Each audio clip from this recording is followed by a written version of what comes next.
everybody, and welcome. This is the weekly update video thing for the 8th of June 2016. First thing I'll mention is that the Holy Potatoes video that was late, I had that up actually, and you probably didn't, but you may have seen that it did go up, but I had forgotten to do the title and thumbnail and description and all that stuff, so I hit it and then I was busy with a bunch of stuff, so I couldn't fix that until a while later, but it's up now, so yeah. Furthermore, this week I really am only guaranteed a ride Monday and Tuesday, so I might not have enough time to update and edit and upload everything. And so, but hopefully I'll have a ride the next Monday. So if I can't get everything done those first 2 days, I'll be able to edit stuff throughout the week, and then I should have everything done by Monday.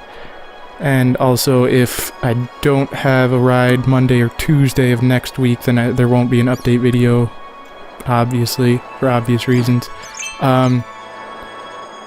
So if I can, then I'll be in, but otherwise, I guess I won't. So, you may have also noticed a slightly different setup from before. I mean, last week I had the microphone and everything the way it was. I added this light here, as I showed you, but this week I put a light behind me and in front of the green screen. So that should make the green screening a lot smoother, and should save me a lot of time trying to find a spot in the chroma key, well, find the right color for it, and with the right shade, with all the right tolerances. It was a pain before because it was more gray than green in a lot of places, so it was eating in quite a bit.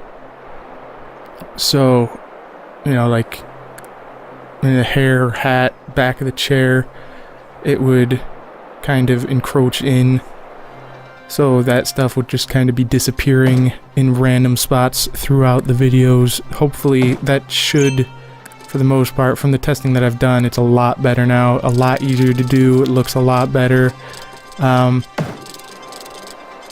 From the little bit that I've done, there haven't been any of those random bursts shooting off in the side. And I also have found a video noise reduction tool in my video editing software. Before, I hadn't really thought about that. I mean, it's kind of obvious. There's a lot of noise in this webcam, so you'd think, you know, do a noise reduction. But since all my video stuff that I've done thus far has been gameplay footage, there would be no reason whatsoever to have any sort of noise reduction in the video. So that dawned on me, hey, there's probably some video reduction, or video noise reduction that I could implement, and that would get rid of more of the kind of eating away, kind of the staticky look around the edges. And it should just be an overall significantly smoother experience, I suppose. So, the one drawback, I think, from the video noise reduction type tools is that they seem to do it by basically taking, like, I guess the best way for me to explain it would be a moving average of each of the pixels. So any changes that happen to occur to it just because of the whatever noise is causing it, or if it's just the bad sensor that's causing it, it would just kind of cancel itself out, find a nice smooth middle spot, and not really change a whole lot. So the drawback of that, though, of course, is when you do want to move, it will take the moving average of that as well, so there will be blurring. I mean, it's not horrible. It's like blurring, a little bit of lag effect. And in extreme cases, I've seen a little bit of warping, but I mean, that's more of just bad blur, I suppose. And I did figure out it is indeed a 720p camera, but the software I'm using to capture it, I'm not entirely sure why, but it is restricting it to a lower resolution. It's not taking the entire image, it's just kind of zooming in and taking a smaller chunk of the image. And so I did try other software, but the other one that I did try, it would record for 3 seconds, crash, and the video that it recorded would be corrupt, so completely unusable. So for now, I guess it's just gonna be, I guess gotta deal with this for now. I think it may have something to do with the way that it's, like the formats that I can output it with the program that I'm using now. It doesn't seem, I don't think that those formats allow for HD files, so that could very well be it. And furthermore, even if I could, I would probably end up zooming in and cropping. First of all, because it's in the perfect spot. I'm right kind of in the middle of this little box here. And so I wouldn't really want to screw that up, and otherwise I would need to move the camera forward and then be in the way of a bunch of different things, so that would be an issue. And other than that, if I were to just keep the entire thing so I've got a bigger box to move around in, I suppose, when I was setting up the green screen, I just kind of have it tacked into the ceiling, and it takes quite a bit of force to tack those things into the ceiling, and to keep it without having it being all wrinkly, I had to get it in like just the right spots. And I used the zoomed in image as the basis to keep it like as far away as possible, so that there's not much green light reflecting back onto me, because that causes that halo effect to occur more. And so you can see the ceiling and underneath, like what's behind the green screen, if I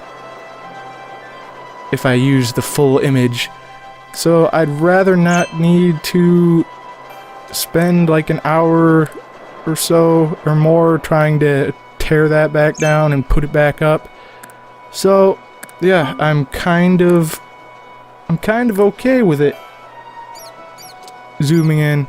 I mean, the quality's fine enough. It's not like I use up, I mean, the highest resolution that I ever upload in is 1080p, and so about a little more than a quarter of that, isn't it? 1920, 1080.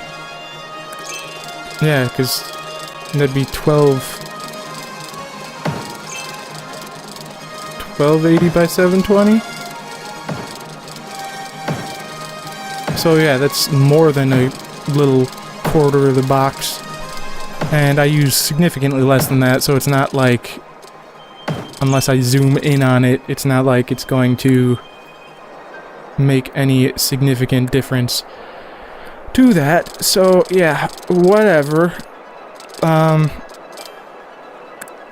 So hopefully that will look a lot better. I was actually thinking about not using it for quite a while because of the horrible quality of it, all the static and nasty crap, but it looks like I may have actually fixed that.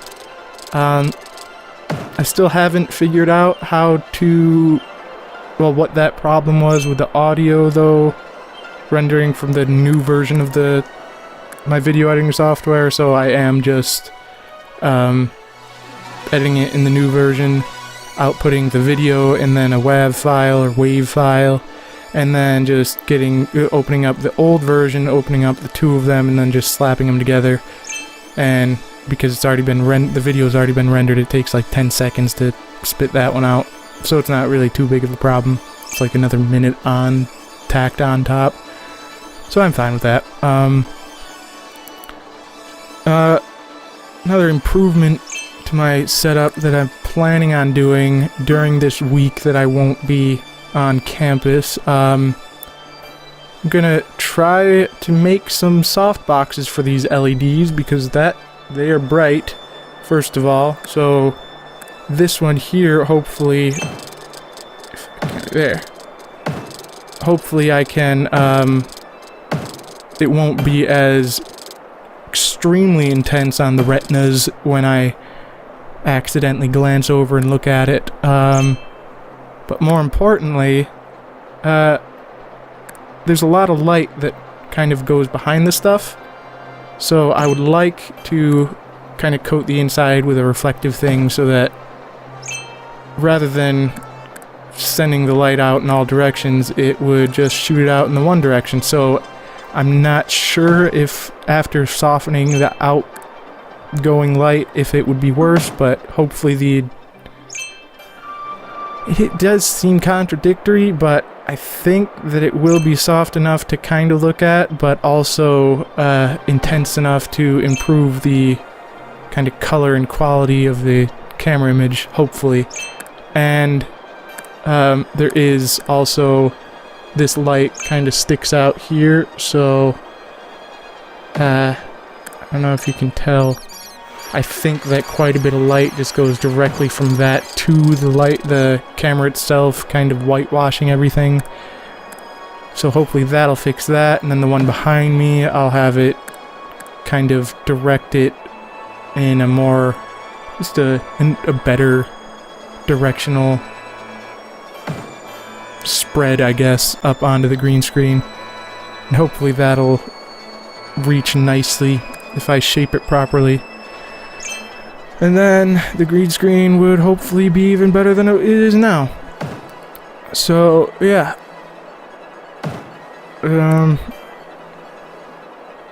And so with Computex, all that shit, I am thinking I'm going to hold off a couple weeks after the general 1080s come out, because, well, first of all, there's a bunch of new X99 motherboards, and those were finding ones that really suited everything that I wanted,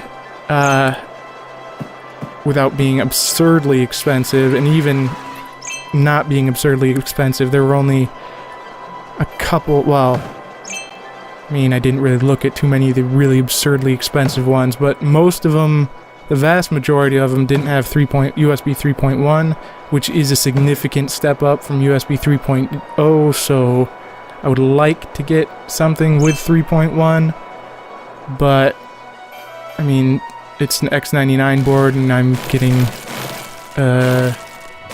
5830 or 5920K processor, the one with the 40 PCI Express channels or rails or whatever you call that, so I'd be able to have two 16s and then a bunch of other stuff. So, I mean, worst case scenario, I could get a PCI Express card to give me some 3.1 ports, but I'd rather have some actually on the system.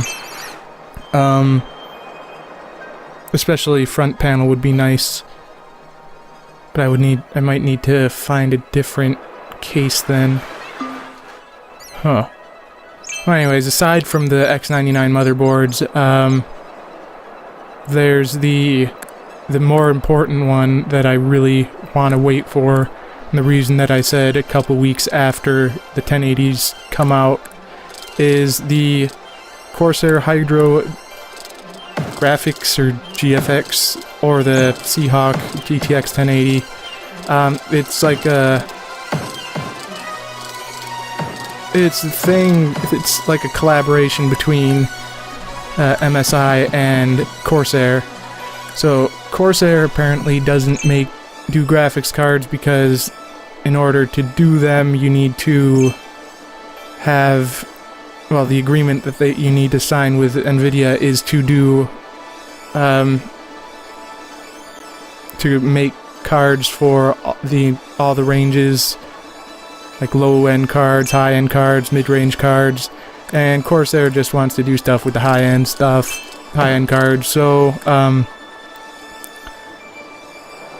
they teamed up with MSI because MSI does do all the different cards, and so it's basically the stock cooler for the board itself, for the RAM, like the onboard transistors, capacitors, all that stuff. I don't know why capacitors would heat up much, if any, though, unless they're shorting. So hopefully it's not for the capacitors. But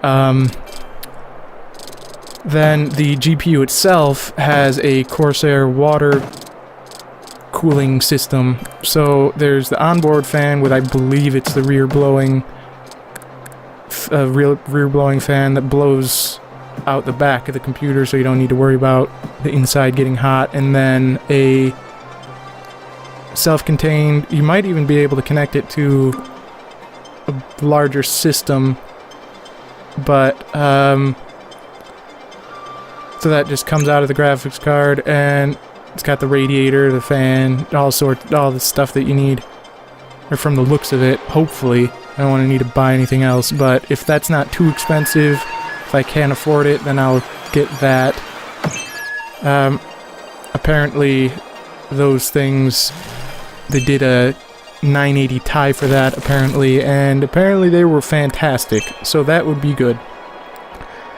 And the last thing that I can think of that I've seen from Computex, I'm not planning on getting any of the fancy, colorful fans and controllers for that stuff, because they might add that on later on, but right now I'm getting pretty tight on the budget as it is. And so the last thing, depending on the price, is Vengeance LED RAM. So that's another thing by Corsair. Corsair is just so much stuff this year, and so yeah, they look fantastic. There's no sort of wires or anything. It's all controlled through the actual RAM interface. So hopefully that'll be good. If it's not absurdly expensive, which it probably will be. I'm not planning for that. I've still got other DDR4 RAM that I've got picked out, but they look really nice, and so if I could get those, then I will. They do also have special edition ones, or limited edition, which are actually limited edition. They're only making 500 of them. So yeah, I'm not gonna get those because those are gonna be absurdly expensive, and I only am getting one 4-channel kit because money, and so I want to be able to just get another kit at some point if I decide that I want more RAM and just stick it in. So yeah, I'm only getting one 4-channel, so four 8-gig sticks, a kit of 4 8-gig sticks, and sticking those in. And then since I've got the X99,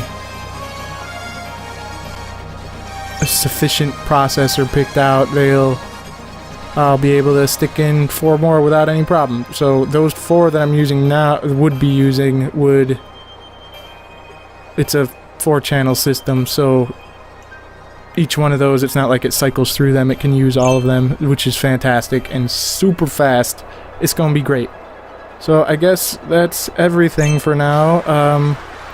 Thank you all so very much for watching, and I will see you in the next episode of whatever it is you decide to watch them in. Goodbye!